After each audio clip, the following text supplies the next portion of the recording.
Good morning. So this morning, as I was thinking about my lesson for today, I sent Perry a text message and said, stop what you're doing for songs because I've changed my theme. So I was like, congratulations, you're ahead of the game. You've got songs all picked out for next week.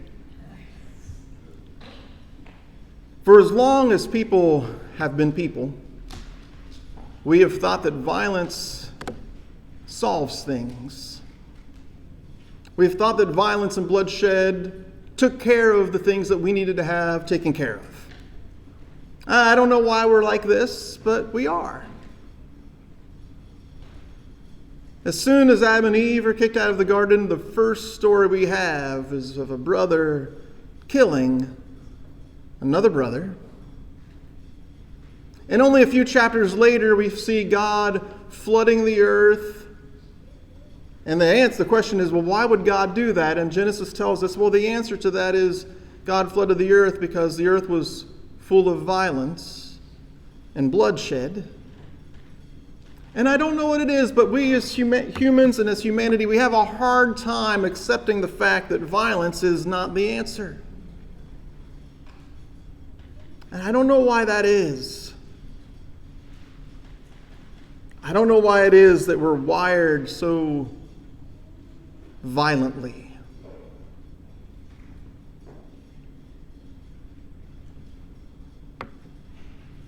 And after the horrific things that happened yesterday, and I make the mistake of getting on social media to see updates and posts and things, articles people have found that I wasn't able to find. And I see Christian brothers and sisters saying awful, horrible things. Things to the effect of, I wish he hadn't missed.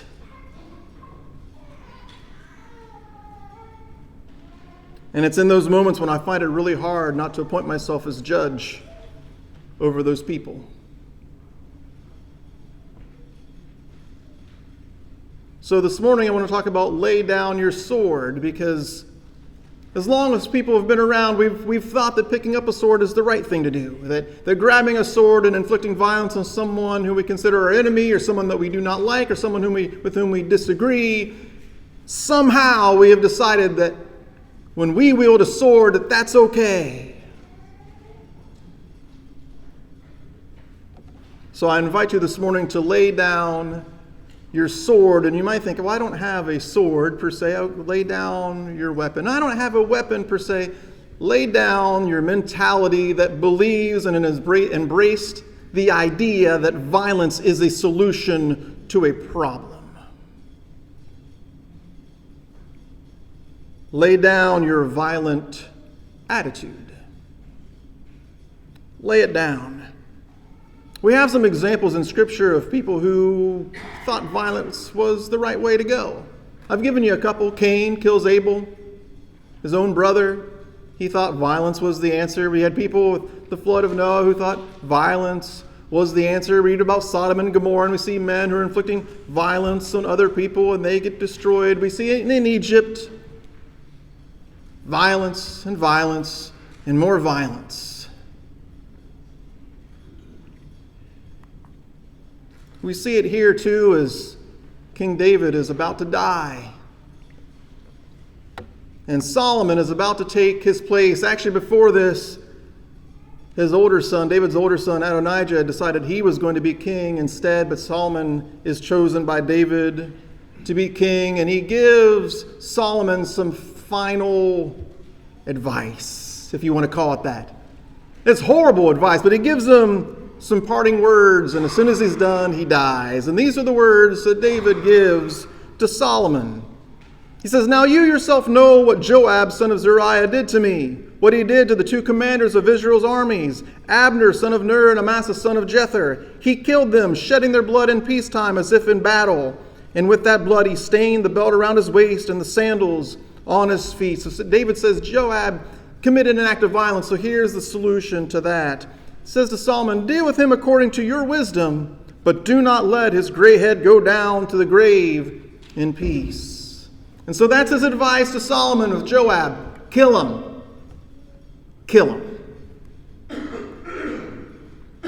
And he says, and remember, you also have with you Shimei, son of Gera, the Benjaminite from Bahurim, who called down bitter curses on me that day, on the day I went to Mahanaim. This is a story that we covered a few years ago where Absalom, another son of David, is trying to usurp the throne, and David goes on the run. He's going through the tribe of Benjamin, and Shimei comes down, he pronounces curses on him. And David promised him that day, nothing's going to happen to this guy. Leave him alone. It says, when he came down to meet me at the Jordan, I swore to him by the Lord, I will not put you to death by the sword. I will not put you to death by the sword. But now, Solomon, do not consider him innocent. I'll keep my word. I won't kill him. But you can kill him. You are a man of wisdom. You will know what to do to him. But just in case you don't agree with me, let me tell you plainly what needs to happen to him. Bring his gray head down. Bring his gray head down to the grave in blood. Because that's how you deal with problems. You kill him. Problem solved. You might be able to think of another story where David said, kill him. That'll solve it. But it solved nothing. Bathsheba said to Solomon, let Abishag the Shunammite be given in marriage to your brother Adonijah. Now, she was with David, and now Adonijah wants to be with her. It's a big, complicated mess of a family. The whole thing's a mess. But the fact is, Adonijah wants to be married to one of the wives of the king, and anytime you do that, you're basically saying, I'll be king. And remember, he already tried to be king once. No, okay, well, let me be married to one of the queens. No, Solomon won't have it. King Solomon answered his mother, why do you request Abishag the Shunammite for Adonijah? You might as well request the kingdom for him. After all, he is my older brother. In other words, people are going to get the wrong idea. He's marrying one of the queen women. They're going to think maybe he's king. And he is my older brother. He kind of maybe should be. So how do I deal with this? Then King Solomon swore by the Lord, may God deal with me, be it ever so severely, if Adonijah does not pay with his life for this request. You can read all of 1 Kings chapter 2 if you want. The whole thing goes just like this. Every part of it. Anytime there is a problem, we're not done with chapter 2 by the way, but anytime there's a problem, violence and death and bloodshed, well, that's the answer. Every time. So King Solomon gave orders to Benaiah, son of Jehoiada, and he struck down Adonijah, and he died. When the news reached Joab of what had just happened to Adonijah, because Joab wanted Adonijah to be king, when news reached Joab what had happened, who had conspired with Adonijah, though not with Absalom, I told you, it's a big mess. If you're going to read through this, grab a bottle of ibuprofen, maybe some strong drink, and go to town. It's rough. So when news reached Joab what had happened, he fled to the tent of the Lord and took hold of the horns of the altar. It's like sanctuary. It's like, I found a safe place. I'm going to grab hold of these horns and no one can do anything to me. It's like when you're playing tag and you hit base. You're like, oh, nope, you can't get me. I'm here. I'm safe. You're not safe. You are not safe. King Solomon was told that Joab had fled to the tent of the Lord, and he was beside the altar. Then Solomon ordered Benaiah, the son of Jehoiada, go, strike him down. So Benaiah entered the tent of the Lord and said to Joab, the king says, come out. But he answered, no, I will die here. In order to see if you have the guts to kill me at the altar of the Lord. At first, he didn't want to. Benaiah reported to the king, this is how Joab answered me. Then the king commanded Benaiah, do as he says, strike him down and bury him. So Benaiah, son of Jehoiada, went up and struck down Joab and killed him, and he was buried at his home out in the country. Woo! Violence is it is pervasive. And it might look like, oh, well, you're picking on David and Solomon. All human leaders, we've always been like this. Whenever there's a problem, solve it with bloodshed. Whenever there's disagreement, solve it with violence, solve it with manipulation, solve it with coercion, solve it any way necessary as long as I get what I want. But violence is condemned and rejected by Jesus.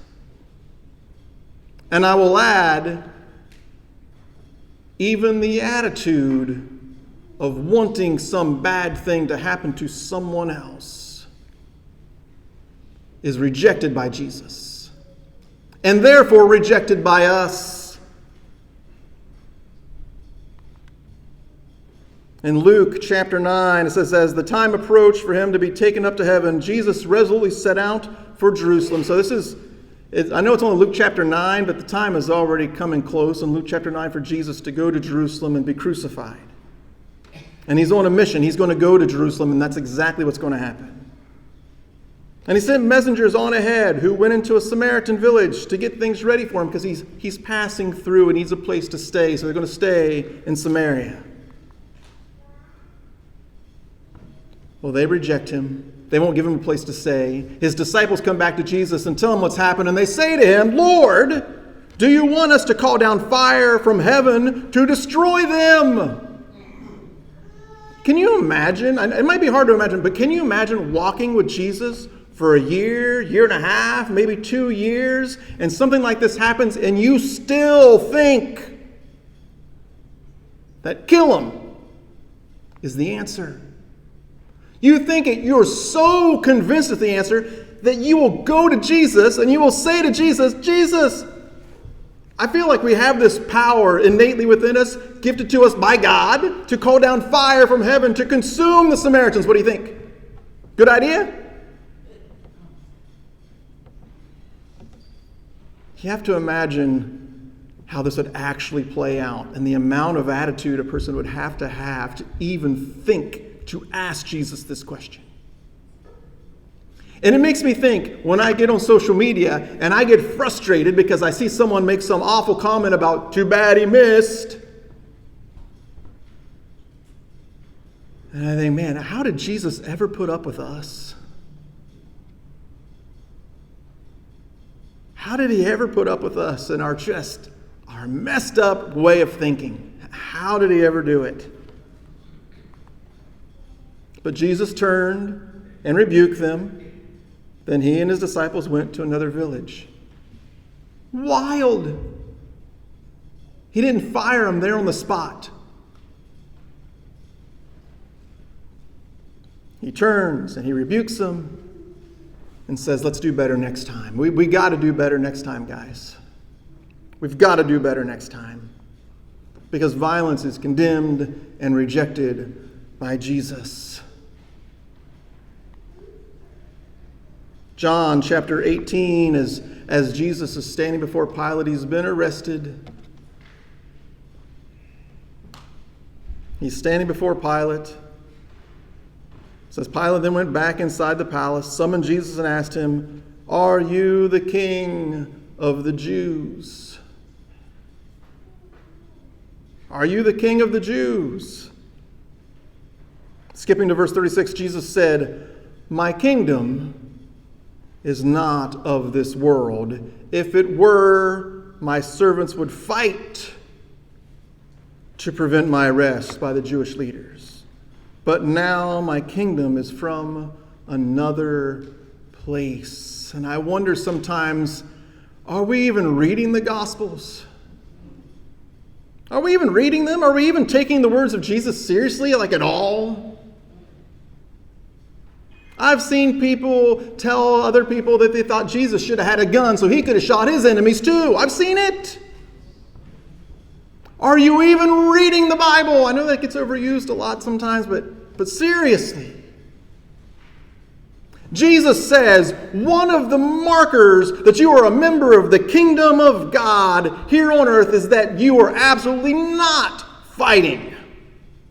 He says if they were part of this kingdom, they would be having swords. Actually, they had a couple. Peter tried to use one defending Jesus, also hitting someone's ear. And Jesus picks up the ear and heals the servant of the high priest. How many ears does Jesus have to heal before we stop using our swords?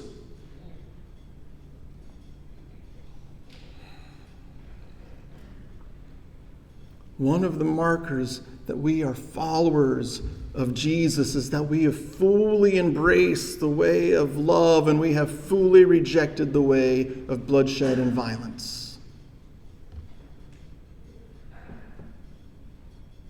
We're not Cain. We're not Sodom and Gomorrah. We're not living at the time of the flood. We are not David or Solomon or Joab. Those are not our role models. None of them are. But Jesus is. My kingdom is not of this world. If it were, my servants would fight. You see what we do when we embrace the way of violence? We're actually embracing the way of the world. But we have the gall, we have the audacity to put the name Christian on top of it.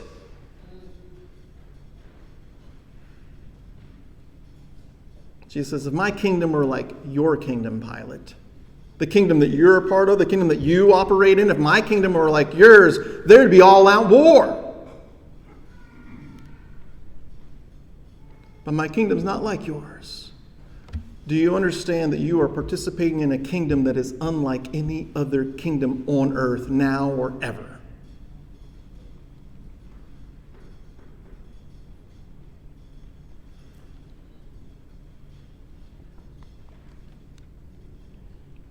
Lay down your sword.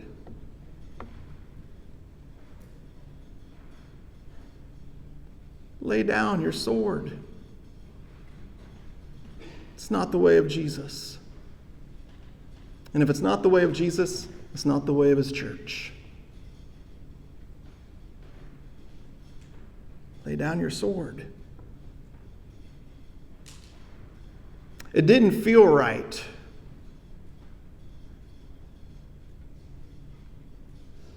to just keep on doing church as if nothing had happened yesterday.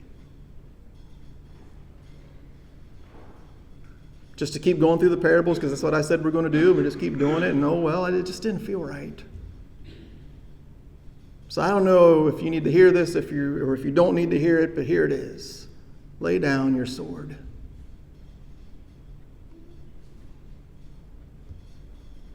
Because some of us, we try to run our families like the world. Through fear, through threats.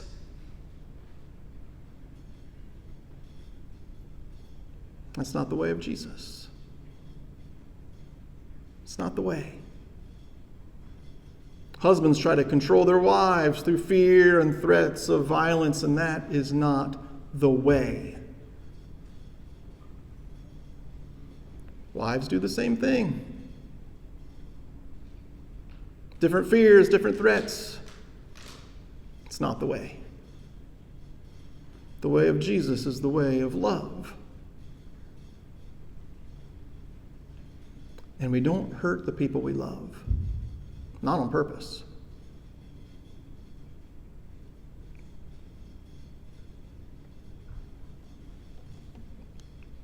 We need to take Jesus seriously. Odd thing to say at church. Aren't we already? Now, only you know that, but we can all do better. What Jesus says, Jesus means. And I said a long time ago, I'm a follower of Jesus.